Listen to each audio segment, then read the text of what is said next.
This is the Craig Groeschel Leadership Podcast.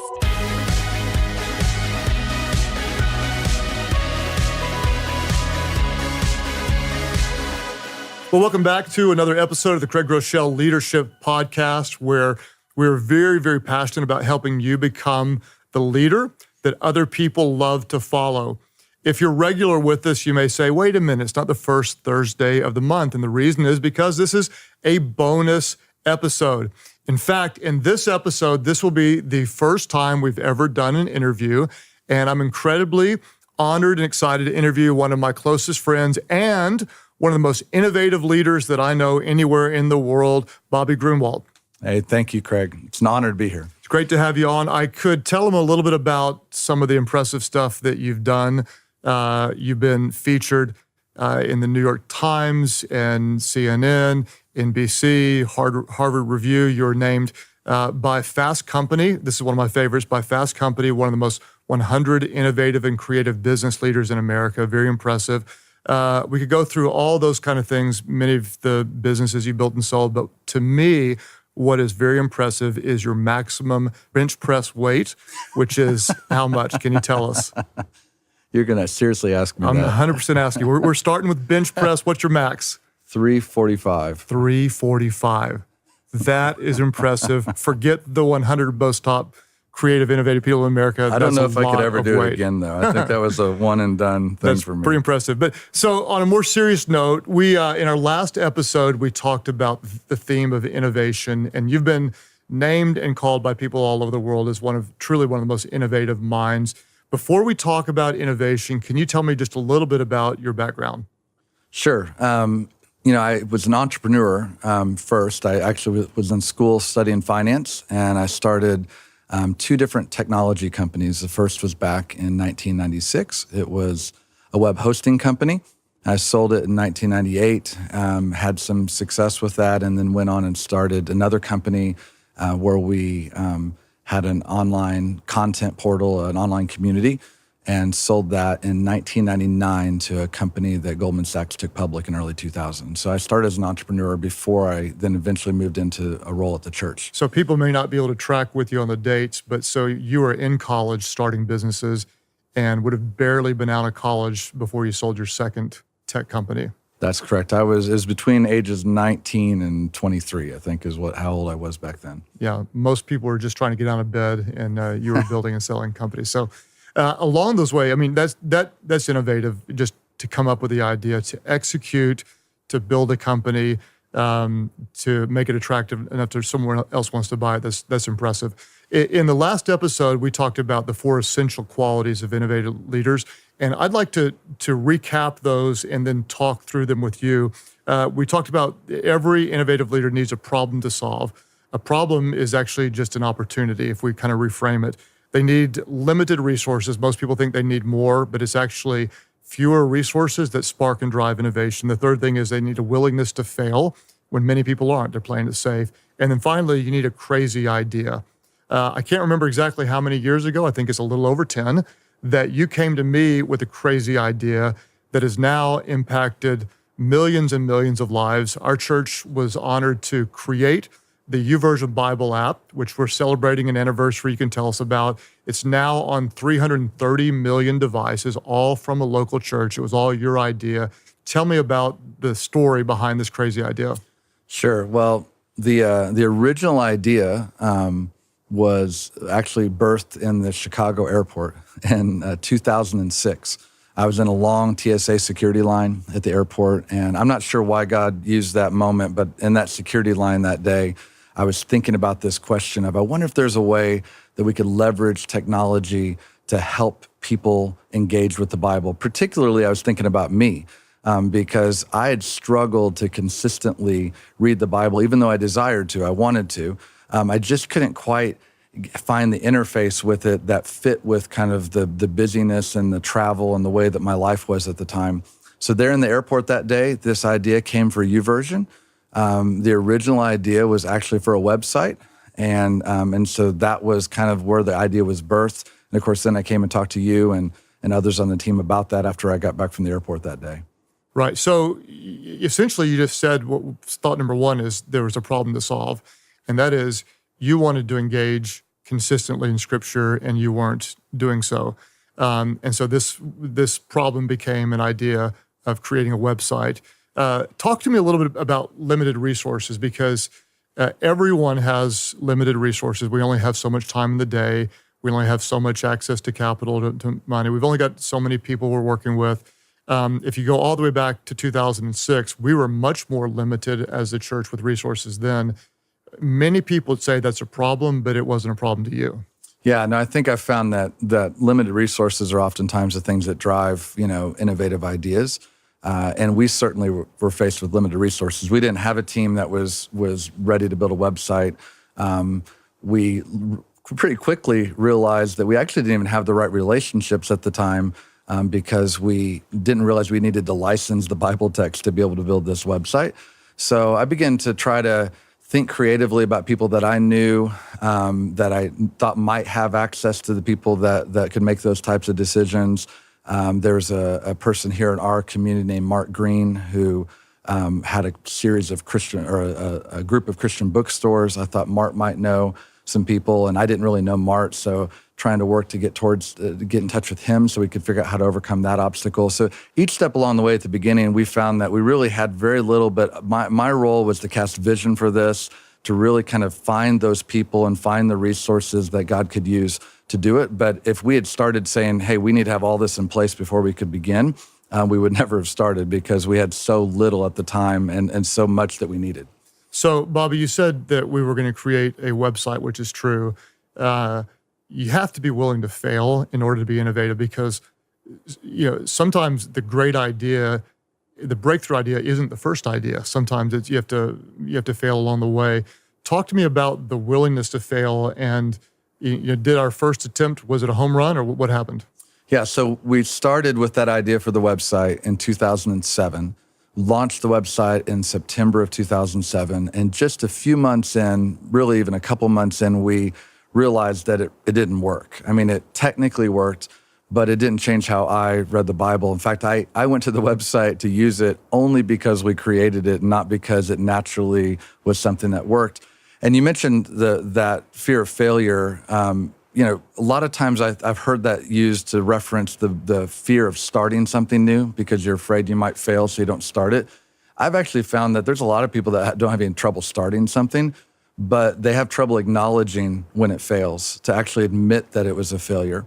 And so that was something that we're not afraid of doing. So just a few months in, after we'd invested all this time and all this energy trying to build the relationships and put everything together to build this website, we knew it wasn't working, and so we said it failed. And we were willing to shut it down, planned to shut it down. This was early 2008. But that willingness to say it failed caused us to evaluate why it failed. And in the process of evaluating why it failed, we discovered that one of the things we noticed was we were using our BlackBerries all the time, our smartphones back in 2008, and we were actually using our computer very little naturally during the day. And so we thought, what if we redesigned the website so that it could be visible on a BlackBerry, on a smartphone? And that failure and the willingness to admit that it failed is actually what led us to the idea that today people know as YouVersion. So I think that's brilliant. I want to stay there for a minute, because I think a lot of times we do have an idea and we get emotionally attached to it, and we're unwilling to call it what it is, a failure. And if we hang on to it too long, it may rob us from leveraging whatever we learn from that, which could be the next idea. So it failed. Mm-hmm. In fact, some of the things that we do today that are most innovative, many of the things were born on the other side of a failure. You came in and you said, we should pull the plug on this thing. And we were literally just, weeks away from doing it. And you came up with the crazy idea of what if. Sure. And that was so that failure led to the idea of making it work on a phone. And we did that. It's very simple, but it actually changed how I was engaging with the Bible. You could see the result of it almost instantly. I was reading the Bible in places I hadn't before because I had my BlackBerry with me. And Apple announced that they were going to make it possible to develop apps for this new phone called the iPhone, and they're going to create something called an app store. And so we thought, with what we see happening already on the BlackBerry, what if we could develop an app? So we moved very quickly. We found a 19-year-old on our team who loved Apple, and we said, "Could you help us build an app?" And he learned. Nobody knew how to build apps. So limited resources. Exactly. We're not going to Silicon Valley and finding an expert. We're going downstairs and talking to a 19-year-old kid Who loved Apple. Apple. That was about the only two requirements back Can you then. build an app? Exactly. And so we had nothing about this really makes sense, in many ways when you think about kind of logically what you think it would take to do it. But we were just willing to take a risk and try something because we felt like there was an opportunity we could seize. We just thought if the Bible could be among the first group of apps in the App Store, that might be something that God could use, that there might be a lot more people interested in reading it. And so we had no idea if Apple was going to approve the app. We had no idea if we could successfully build it. We submitted the app to Apple in June. And then on July 10th, 2008, the App Store launched. And to our surprise, the Bible app was among the very first 200 free apps that were available in the store that day. It was a Thursday in 2008. And the day that this podcast is being released, I believe, is the 10th anniversary of that day. Mm-hmm. And so a part-time 19-year-old kid releases the app. The first weekend, what did we see? So between Thursday night and Sunday morning, we saw 83,000 people download and install this on their iPhone. And what was even more incredible was that they're actually opening it multiple times a day. We could see from our data and our analytics that people were actually using it, which was huge for us. And that blew our mind. We had absolutely no idea that was going to happen. And so what was kind of a side project for that 19-year-old on Friday when he left, we made that his full-time job on Monday when he came back in. Yeah, congratulations, you now have a full-time job. Exactly. So fast forward 10 years later, tell me about, before you tell me what comes next, but tell me about the organization now. What does the team look like? And then I'm going to try to track back and see how do we get from here to there. Sure. So one of the things about YouVersion is that we've designed it to be non-commercial. It's completely free. It's supported by our church and by outside donors that give to make it possible. And so the team is built with about 35 full-time people that are on staff. The scope of it, of course, has grown very significantly over the years, but we have over 1,000 volunteers on top of that are involved in helping to make it work. So that when you see the scale and scope of it, no one would rationally think you can have 35 people that would lead that, but we do it because we have so many volunteers and so many people that have stepped up to make that possible. I think that might be a word of encouragement to some people as well, because this is a major organization, and yet there's 1,000 people around the world volunteering. That's an innovative idea in itself, just to look for new ways to leverage people's ideas, wisdom, time, and capacity. So with that in mind, what do you see coming in the future? You've built one of the strongest apps in the world. It's on hundreds of millions of devices. What's next? Well, for us, we have several new features that we'd love to add to the app, and we've been adding and improving over time, and we're basically trying very hard to make it the best experience possible in whatever language or whatever country that it's in.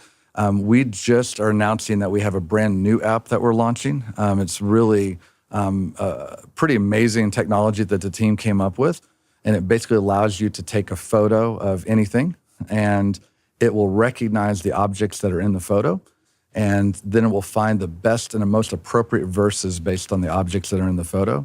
We did this because we saw so many people taking verses and adding images to them and posting them on social media. We have about 500,000 people every day that do that.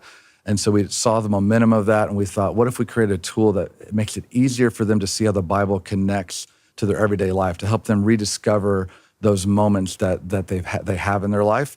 So we actually make it possible to go backwards through your camera roll too, and to take photos that you've already taken and find the best and most appropriate verses, and then create beautiful renderings of those verses on top of the photos and make it possible to share. So we think this will really help people see connection to Scripture all around them and give almost a different lens of how they see the world, and that's why the name of the app is called Bible Lens. Bible Lens. So if someone takes a picture of their hand and they're wearing a wedding ring, a verse might pop up. Exactly. It would recognize the wedding ring, recognize they're married. It would pull from a verse that would talk about marriage or talk about loving your wife, because it would recognize if it's a man's hand or a woman's hand. It's really amazing how the technology works. That is amazing. And so there's around 500,000 or so Scripture verses posted today through the YouVersion Bible app. and this could be explosive, what happens after this. Yeah, we believe that we'll see that number go into the millions every day with a tool like this. But again, we had no idea what to expect when we did the Bible app originally. And similarly, we have, what we think this can be incredible and how God will use it. But at the same time, we have no idea what it's going to do. So talk to some listeners right now that are stuck. They're facing a problem. They don't have a lot of money. Their staff is limited. And they don't know how to get from an idea in a security line to an organization with staff members and volunteers. What would you tell them that might inspire them off center? Yeah, well, for us, each step along the way was a step. If I had known kind of what would become today when we were getting started, I probably would have messed it all up if I would have tried to take the shortcut to the end and say, I need to build a team of 32 people, or I need to have 1,000 volunteers. Instead, we kind of took each step one step at a time, looked at the resources that we did have, which wasn't much, and figured out the best way we could leverage them. A lot of times we relied on partners, on relationships, but my role was really to cast vision for this, to essentially sell people on the idea, to get great feedback from others, to improve it. I've not written a single line of code for the Bible app. I'm not a developer. Most people presume that I am and that I wrote the original app, and I didn't. I just found the 19-year-old. I found the resources that I could find and cast vision for it. And I think a lot of times people feel like they need to have all those things in place before they can begin. We just kind of stepped into it step by step. And each time we were evaluating, like I said, whether it was working or not and making adjustments if we needed to. And I think as long as you're kind of taking those steps each time, being willing to hold it very loosely and say, if this works, it works. If it doesn't, it doesn't. And make those changes. I think that's what I just encourage people to kind of take the next step and not sort of be focused necessarily on the ending. I think that's really, really wise. And sometimes the ending is overwhelming, but if you can take the next step, then with each progressive step, you have the better ability to attract the right people, and the resources start following success if you just get the ball moving a little bit. Absolutely. I had the question I get asked a lot is, if I went back in time and told the 20-year-old version of me, had some advice or wanted to say something to the 20-year-old version of me, what would I say if I went back in time and did that? And I thought about it a lot, and I thought I'd say absolutely nothing, because I'm pretty certain that if I had known kind of what the destination would be, I would have messed it all up a long time ago. Instead, it's more about being in the moment of recognizing what step God wants you to take today and making sure that you're just stepping into it each step along the way. Mm-hmm. It's amazing what little steps of faithfulness, sacrifice, trust along the way over a 10-year period can become amazing. Absolutely. So I want to just tell you congratulations on the 10-year anniversary. It was really fun to me is that I get to be a part of the organization that gives this Bible app away. It wasn't my idea. And to the leaders out there, you don't have to have every great idea. You have people around you that have great ideas. What's really fun, I think the Bible lens is going to be explosive. That wasn't your idea. Mm-hmm. That was someone on your team's idea. Right. And so as a leader, we don't have to come up with every great idea. We just have to have the wisdom to recognize it and the courage to act on it. With that in mind, I'd love to let our listeners know how they can find out more about you. You may not tell them, but we can find you in the gym trying to go for 345 pounds on the bench press. But what are other ways they can find out more? I've been telling the story about what God's doing through our church and through YouVersion and through technology through social media. And so people can find me and follow me at Bobby G. Wald on pretty much every social media platform. Instagram, Twitter, Facebook. And so I'd encourage people, if they want to kind of track what's going on, they could certainly find me there. And they can see you at the gym. 345 is the goal. Congratulations on the 10 years, and thanks for all you've done. Craig, I just want to say one more thing about you, actually, though, because I know you wouldn't say this, but I certainly can.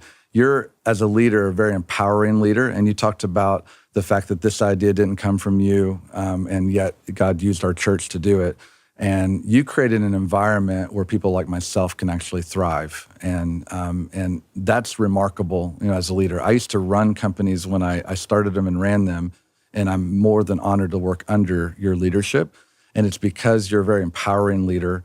And I know that you wouldn't talk about yourself in this way on the podcast, but since I have a microphone, I wanted to say that about you. So thank you for your leadership. the YouVersion Bible app, Bible Lens, all those things happen because of the environment that you built. And so thank you for being such a great leader. Well, thank you. That sincerely means a lot. And I thought you were going to tell them how much I can bench press, but you didn't. So no. We're good to go. So it's at Bobby G. Wald, and love you to follow him. And I'm grateful for all that you've done. In the next episode, we're going to talk about how to inspire people toward action. Great leaders inspire. But we don't just inspire people, we inspire them toward action. So if this is helpful, please share it. Thank you for sharing on social media. Invite others to do this with you. Rate this and subscribe to the podcast if you can. That way it'll come to you every single month. What do you need to do? Be yourself as a leader. Don't try to be somebody else. Be yourself, because people would rather follow a leader who's always real than one who's always right. Thank you for joining us at the Craig Groeschel Leadership Podcast. If you're enjoying learning from Craig on this podcast, you can show your support by subscribing, rating, and reviewing on iTunes, and sharing with your friends on social media. In the meantime, you can check out Craig's 5 favorite episodes of this podcast by going to LIFE.CHURCH/favorite5. And we'll send you a leader guide that'll help you discuss concepts and insights from every episode with your team. Until next time, thanks for joining us at the Craig Groeschel Leadership Podcast.